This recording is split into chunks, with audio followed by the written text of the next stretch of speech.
into March. We started off with a brilliant 5-0 victory against Retford, but then we lost midweek at home against Clipston. This seemed a really disappointing defeat to all. This result didn't hurt. Defeat's part and parcel of football. If we could manufacture results and you get the same outcome every year. I think the beauty of football is that just when we went from the highs of winning 5-0 on Saturday, everybody's saying, well, that's it now, we're going to fly, we won't get beat again, and then 4 days later we've been beaten by, and to be fair, Billy Fox he was struggling for his team at the time, that made it even worse, but he'd managed to get hold of a couple of really decent players in and around his side, and we took our foot off the gas a little bit, and we just got it wrong on the night, and that's down to human error. It's not down to the will to win or anything like that. I say to the players all the time, you've got to earn the right to win football matches, and most of the time that's done off the ball, and we just got caught short on the night, and it was just one of them that eventually then once we got ourselves back in the game, we just ran out of time as well. Moving into April, the final month of the league season, I think this is where we really upped our game, pulled together as a team in order to win the league. 8 wins out of the last 9, just looking at the results. Albion Sports, very tough place to go, pulled through there, and then the crunch match against Handsworth, Paramount home, 5-2 victory again. An outstanding performance with the pressure firmly on at that time. Yeah, well, I think by then I'd spoke to Mick, who took over at Handsworth. We were chatting about the game before the game, and we'd said, best of luck, and it wasn't going to be who came out of that, although it would put you in the driving seat. It was going to be the team that dealt with the fixture congestion across the sort of 2.5 weeks. And I think when we looked at it, everybody looked and went, well, we've got Albion away, that's going to be our place to go, Fackley away, Pickering away, and Handsworth at home. They were our 4 fixtures. And to come out of them, with the 12 points like we did was a phenomenal achievement. But like I said, CJ, I think for us personally, we sort of, chatting to Efi about it today, by sort of at the end of October we knew that if we could get a level of consistency into the side that we'd have a chance. We knew we were hitting, that everything was right, the stats were right, everything was suggesting that we would be in with a chance. So what we said was get to April and give ourselves a chance, and we've got enough characters in our team to carry us through, and that's what they did. Some of the matches were dramatic sailor, you touched on them there, but thankfully we were 3-0 up and it got a bit nervy. They pulled 2 goals back, but we held on. And then the special night in Pickering, which we just can't forget, 1-0 down, 87 minutes played, and we all know what happened in the end, but a 3-1 win, absolutely extraordinary. This must have been one of your best moments of the season. Yeah, it was a brilliant occasion for us, because again, there's another one. I think it had been called off, then we went up there, then it got called off again, or we went up there, it got called off, then it got called off again. And then it got sandwiched into this congestion of fixtures on a Monday night. Which was a real drag for us, but we knew by then we had this never say die attitude. We spoke to the players at half time, and we developed this philosophy that we wasn't bothered about who we were playing. What we were bothered about was, would we run out of time? So we always said, if we go behind, don't panic, because we've got, like I said, I think we've 113 goals, so we knew we had goals in the side, and them goals were spread across so many players, so we weren't just relying on Josh Green to get the goals, or Jimmy to get the goals. Baker could score, Jono were chipping in, Connor Sellers capable of scoring, Carl Stewart had started coming off the bench and found a little bit of form, and he was scoring, so Nick Black were capable of coming off the bench and scoring, and we had Josh Conway back by then as well, so we know he had 10 goals from the start of the season. So we always knew that we had that in our tank, but must have been worried to do it in 6 minutes was unbelievable. With Maltby Main, especially on 2 days later coming up, it must have been a little bit worrying at that point. Well, I think if we hadn't picked up the result at Pickering, it made the Maltby Main game so much harder. And I know we went and we got beat in the end, but it was so important that we got that bit right, and to come out, like I say, them 4 games, because if I'd have been manager of any of the other teams involved in it, I'd have looked at them 4 games and said that will be their downfall. They will not pick up 12 points from them games, and we did. New signing Tom Corner certainly proved his worth, scoring at Albion Sports, and then getting the early goals in the back-to-back games against Garforth. How important was the introduction of Tom Corner? I think we'd had a number of meetings about, what do we need to see us over the line, and would it just be that we needed someone to come in and just freshen things up a little bit, and then sort of Tom's name had cropped up time and time again throughout the season, and we took a chance there.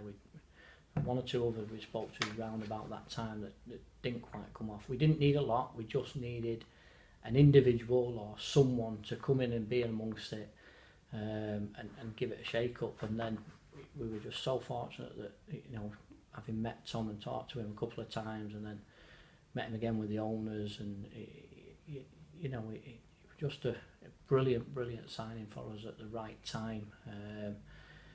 And it was just fortunate that we were able to get it through, because we were right on the deadline, close to the deadline, and then we had to wait 7 days before we could even have any conversations with him, which we took. And we were fortunate that Tom agreed to come in, and to be fair to the kid, since he's come in, and he's not fully fit yet, he'll tell you that. He's not firing on all cylinders, so what an exciting prospect for us, because he was crucial in the running. Finally, the night that will go down in Tadcaster Albion's history for years to come. Going to the Thursday night match against Armthorpe, if we won, we'd be crowned champions and achieve promotion to the Evo Stick. Again, we all know what happened in the end. Josh Green with a header to take us into the lead, and Adam Baker bending in the goal that effectively sealed promotion for us. How are you feeling before that match, bearing in mind the amount of games we played coming up to that? And you must have been incredibly proud after the whistle was blown and the pitch started to be invaded. The scenes afterwards were unbelievable. It was absolutely fantastic. In terms of the game itself, I think we knew that we hadn't been beat back to back all season. Yeah. We'd only failed to score twice, both against Cleethorpes. So I think we knew, because of the occasion, because we was at home, that we were in with a real chance. We knew Armthorpe wouldn't make it easy, but I think Josh Green eased the nerves with his header. And a header as well. Another header, yeah. And once that went in, and then Baker to sort of seal it once they'd got their noses back into the game, it was great. And it were another trademark Baker goal, in off one side, cut in, curl it round into the other corner, which he's done so many times for us this season. And then afterwards, for the football club, it's like a massive release of tension from your shoulders, and you feel like the weight of the world's off your shoulders, and it takes a little bit of time to sink in. And then from then on, for me, it's no longer about us as a management team, it's about the football club, and the players that have done that for you. And it was an absolutely brilliant night. I think attendances had gone up. We were pushing 300, 400, 500 people every game, which was phenomenal for us. I think there's been a rise of about 37% of people coming through the turnstile towards the back end of the season. So it were them 4 games, Jay. Once we got over that Albion, Pickering, Fackley, Answorth, from then on in, we knew we were capable of doing it. It was just them 4 games. So from sort of beating Pickering for us, it was just then a matter of time before we worked it out and won it, rather than would we win it and would we have the nerve to win it. So for the management team, then it were a chance just to take the foot off the gas and relax a little bit, which we did on the Saturday then, and found ourselves 3-0 down at half time. Won't go into that. Looking towards the next season now, looking to the Evo Stick we go. A league you know very well with your Harrogate Railway days. Some of our fans may not know much about the Evo Stick League. What's different in your opinion about the Evo Stick leagues in comparison to the NCL, for example? Well, I think a couple of things for me. First and foremost, you can get loan players in from pro clubs. Yeah. So, the standard of player that's available is very, very good. You're also allowed to loan players in from your conference clubs, your conference north clubs, and the teams in the league in and around you. So that's one big difference. It's classed as sort of the lowest level of senior non-league football, and the standards are really, really high from top to bottom. You look at the league last year, and I know Railway have come down, but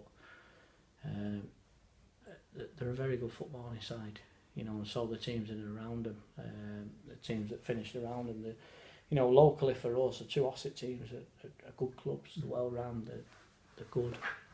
There'll be difficult games. Brighouse, who obviously won the league ahead of Tadcaster. Quinny's done an exceptional job there. They're very, very well established Evo 6 side now. Farsley, who went out of this league very, very quickly, will just give you an indication of just how hard it is to win the league. But with the teams that have gone up, Warrington going up, and obviously spending more with Jace, who I know really, really. Jace was at the final on Saturday. I was chatting to him there, so I know Jace really, really well from my days in that league. And with them two going out of it, and then obviously provisionally being put into the northern section, and Northwich going out into the southern section, who were one of the big hitters in this league, it makes it a little bit open. But there's some good clubs have come back down into it. Ramsbottom, Hyde, Colwyn Bay, will be decent. Colwyn Bay is a brilliant place. Get your passport out. It's what a place to go. And I know it'll be a bit of a trek to get there, but we went there last year with Railway when, year before last. I think they came out of the conference that year, and then they came down again this year. But so we caught them just while they were in sort of not in the prime in the Conference North, but they were competing in the Conference North. So, and it were a brilliant day out for us. We were well looked after when we got over there. I think we got beat 3-2 in the end, and Cartman and Lamin Collins scored on the night for me, on the day for me, and you have to look, both of them are playing conference football now. So I think for the fans, it's a new set of grounds to go and have a look at. There's some really good footballing grounds. Favourites, Lancaster's class. It's so picturesque. Got Castle behind one side, and then the other three sides are covered. They've got terracing behind the goal, big stand down one side, covered terracing at the other end. It's absolutely brilliant. Picturesque. Kendal, picturesque place to go. Mosley, where Lloyd, a friend from my days in that league, is still manager over there. Very, very picturesque, very difficult place to go. Then you've got your Traffords, great playing surface.